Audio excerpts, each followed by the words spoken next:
Assalamualaikum warahmatullahi wabarakatuh. Kenalkan, kami dari kelompok 16 yang beranggotakan saya sendiri bernama Fandri Albara dengan NPM 2317051057. Lalu ada rekan saya, silakan memperkenalkan diri.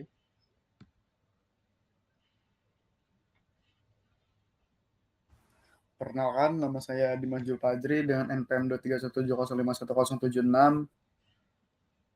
Perkenalkan, nama saya Muhammad Zidan Rosid dengan NPM 2317051044.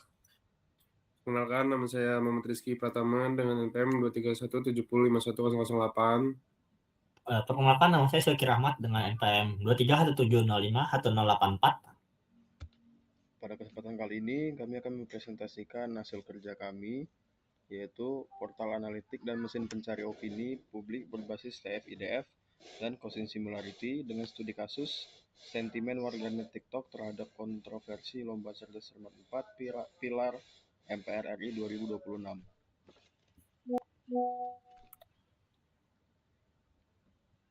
Nah, untuk latar belakang masalahnya, yang pertama itu kontroversi nasional, yaitu protes keras warganet TikTok terhadap objektivitas Dewan Juri LCC 4 Pilar MPR RI 2026 terkait kendala artikulasi salah satu peserta.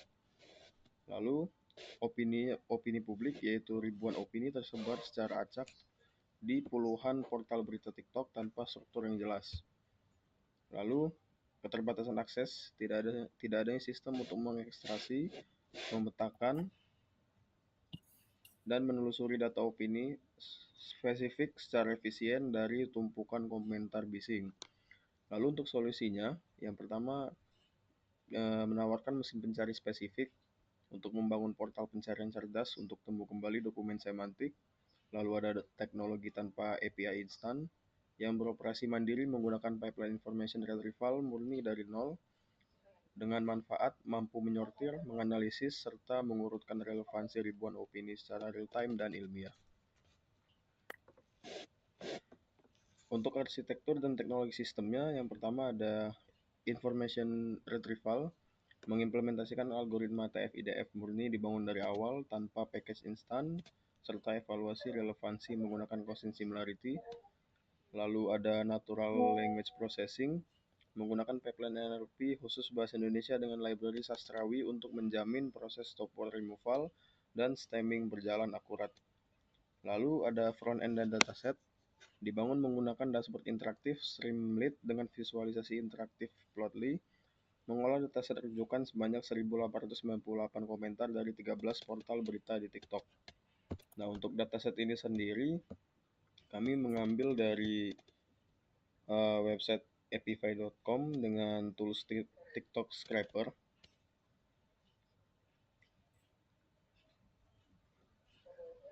Nah, pada tools ini kami memasukkan hashtag cerdas cermat. Lalu kami memperoleh sebanyak 100 video dan memilih secara manual sebanyak 13 video. Setelah itu, setelah mendapatkan 13 video, kami bisa memilih komentar dari berbagai macam dari ke-13 video tersebut dengan menggunakan tools TikTok Comment Scraper dengan maksimum komen per postnya 1000 komen.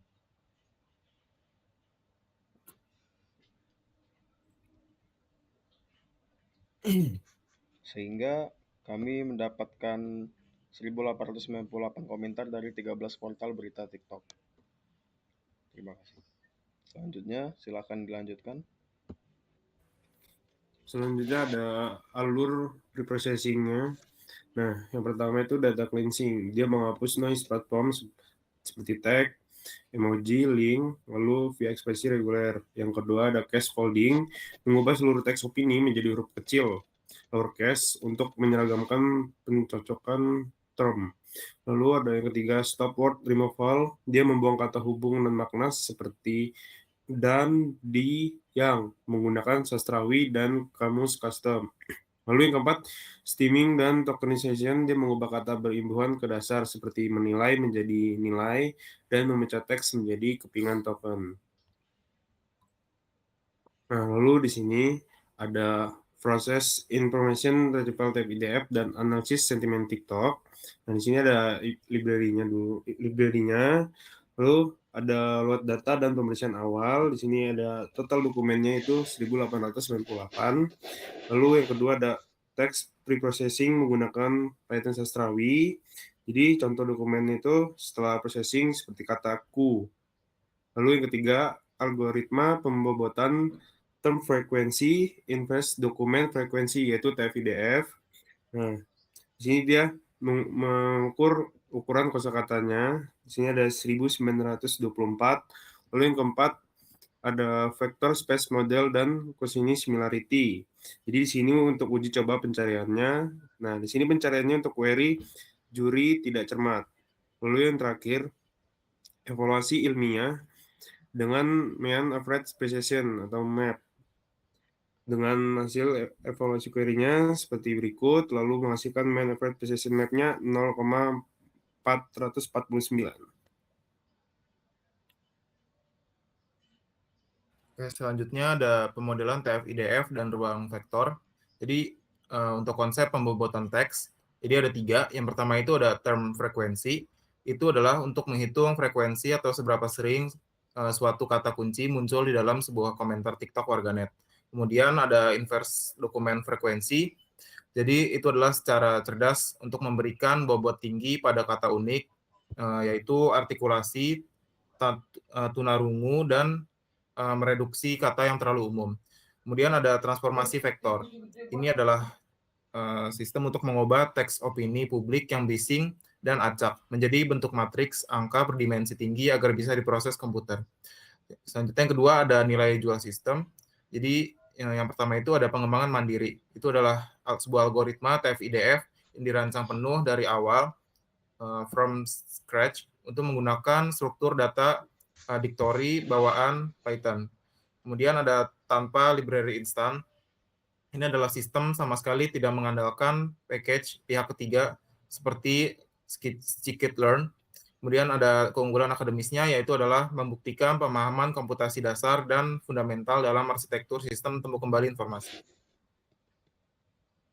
Selanjutnya ada evaluasi kemiripan atau Gaussian similarity. Jadi yang pertama itu ada mekanisme pencarian semantik. Jadi ada 3. Yang pertama ada pengukuran sudut, yaitu adalah pengukur kedekatan atau kemiripan makna antara kata kunci pencarian atau query dengan dokumen komentar warganet secara geometris. Selanjutnya ada normalisasi panjang, itu adalah membagi hasil perkalian vektor dengan panjang Euclidean masing-masing dokumen agar panjang pendeknya teks tetap adil. Selanjutnya ada pemeringkatan otomatis, yaitu menyajikan hasil penelusuran secara real time dan terurut, mulai dari komentar yang paling sesuai dengan intensi pengguna. Selanjutnya ada output skor relevansi. Yang pertama ada rentang nilai, yaitu hasil yang keluar adalah skor kecocokannya matematis yang berada di angka 0,0 hingga 1,0. Kemudian untuk akurasi tinggi, semakin mendekati angka 1, maka vektor dokumentasi semakin sejajar. Ini menandakan isi komentar sangat mirip dengan maksud query. Yang terakhir ada penyaringan noise.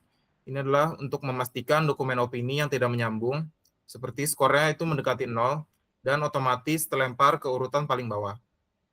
Selanjutnya ada codingan untuk dari vector space model. Ini adalah uji coba pencariannya. Jadi untuk hasil pencarian dari query juri tidak cermat, jadi yang rank yang pertama itu ada juri kurang cermat, kemudian rank yang kedua itu adalah juri tidak cermat, kemudian untuk rank yang ketiga juri tidak cermat lah itu. Kemudian untuk rank keempat jurinya kurang cermat, kemudian untuk yang rank kelima yang jelas jurinya tidak cermat.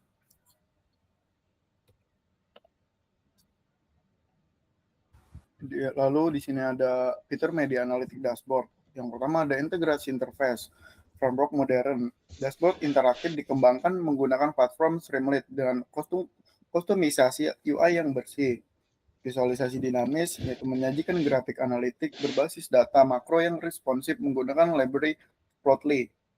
Ada akses hub informasi, mengubah tumpukan data bising menjadi satu portal analitik terpusat yang mudah ditelaah secara ilmiah. Lalu ada yang kedua, ada fitur analitik data. Analytic volume memetakan dari 13 portal berita nasional, media mana saja yang memancing gelombang interaksi komentar paling masif. Ada viralitas atau viral scoop, membuktikan anomali data bahwa jumlah akumulasi likes konten tidak linear dengan jumlah komentar warganet. Sentimen word cloud, representasi visual kata kunci dominan seperti juri, artikulasi, untuk menangkap emosi kolektif publik dalam satu pandangan. Di sini ada evaluasi dan pengujian sistem. Ini ada contoh dari query-nya, ada sertifikat THT, juri tidak cermat, artikulasi buruk, pemenang adil, yang ada dinilai presisi 100%, itu sempurna. Ada 80% sangat relevan, 70% relevan, 60% moderat. Di sini kita menggunakan nilai akhir MAP. Nggak ya, ada di, nah, sini hasil evaluasi query-nya menggunakan 10 query yang menghasilkan MAP-nya 0,449. Nah, nilai mean average precision 45% tergolong tinggi untuk unsupervised model di platform media sosial, yaitu TikTok sendiri. Meskipun banyak komentar yang kotor, typo, atau bermakna ganda, algoritma murni kami sukses memfilter kebisingan tersebut. Lalu kesimpulan akhirnya yang kita dapatkan adalah sistem IR berhasil membuktikan bahwa algoritma fundamental murni TF-IDF plus Gaussian similarity yang dibangun memiliki ketangguhan luar biasa dalam menyajikan data komentar TikTok yang bising dan kotor. Tanpa bergantung pada library instan, sistem ini sukses menyaring kebisingan media sosial dan mengubah ribuan opini acak terkait kontroversi LCC 4 Pilar 2026 menjadi sebuah portal analitik terpusat yang cepat, akurat, dan dapat dipertanggungjawabkan secara ilmiah. Jadi untuk selanjutnya ada demo atau simulasi dari web yang telah dibikin. Nah, jadi untuk yang pertama itu ada berandanya. Jadi berandanya itu dia menjelaskan kayak latar belakang studi kasus, terus spesifikasi teknis seperti total dokumen ada berapa, sumber media itu ada berapa, metodenya menggunakan apa, terus ada akurasi sistem. Terus di sini juga ada identitas dari kelompok kami, itu ada 5 dengan NPM dan juga kelasnya. Untuk di menu atau halaman kedua itu ada media analitik. Jadi untuk media analitik itu sendiri itu ini memilih dari portal berita. Jadi kalau kita di sini kita bisa ngefilter ya dari ke-13 portal berita yang telah dimasukkan itu. Nah, di sini untuk contoh kami tampilkan semua portal. Nah, terus di sini ada cuplikan data komentar, itu ya, cuplikan dari datasetnya. Seperti ini, ingin ku berkata dari portal berita official news dengan unique ID-nya itu atau akun itu ini namanya. Lalu selanjutnya ada analisis grafik seperti yang dijelaskan di sini, menyajikan grafik analitik berbasis data makro. Nah, di sini ada analisis grafik yang pertama ada volume komentar per media. Terus yang kedua ada karakteristik interaksi atau likes. Terus di sini ada word cloud opini publik yang di sini di Visual Analytic Data ini. Jadi untuk merepresentasikan visual kata kunci yang paling dominan atau yang paling banyak diketik. Di sini yang paling jelas ya penulisannya itu ada juri, artikulasi, dewan, YG atau yang itu dan lain sebagainya. Lalu di sini ada mesin pencarian untuk Gaussian similarity-nya. Nah, di sini kita bisa ketik untuk teks atau komentar dari TikTok itu sendiri. Kayak misal di sini kita menggunakan ini juri tidak cermat. Jadi di sini kita bisa cari informasi. Nah, lalu di sini sistem akan menampilkan 10 dokumen yang paling relevan dengan relevan yang sangat tinggi. Seperti di sini ada beberapa kayak misal usernya, terus sumber videonya itu dari portal berita yang mana, terus dengan relevansi skornya itu berapa. Nah, di sini ada beberapa yang skornya 1 karena dinilai akurat dengan kolom pencarian atau kata kunci yang dicari. Nah, lalu di sini ada contoh yang relevannya kurang dari 1, itu berarti dia menandakan ada kata yang kita cari, tetapi ada tambahan kata lainnya. Seperti ini di nomor 7, ada kata yang kita cari itu juri tidak cermat, tapi di sini ada tambahan kata, jadi untuk relevansi skornya itu tidak terlalu relevan ya. Nah, lalu di sini ada evaluasi performa menggunakan MAP. Nah, di sini ada pengujian dari kurang lebih 10 query yang kami tes dengan mean average-nya itu 0,445. Nah, di sini untuk 0,445 itu terbukti bahwa untuk sistem yang seperti yang dijelaskan, untuk sistem yang unsupervised itu tergolong tinggi dari nilai akhir MAP-nya.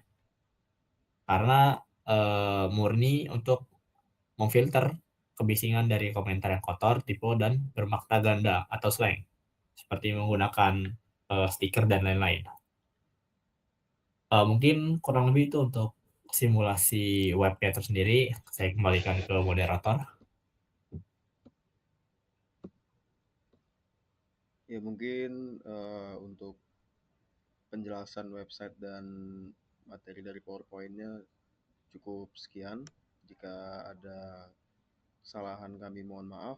Kami dari kelompok 16 kami akhiri. Wassalamualaikum warahmatullahi wabarakatuh.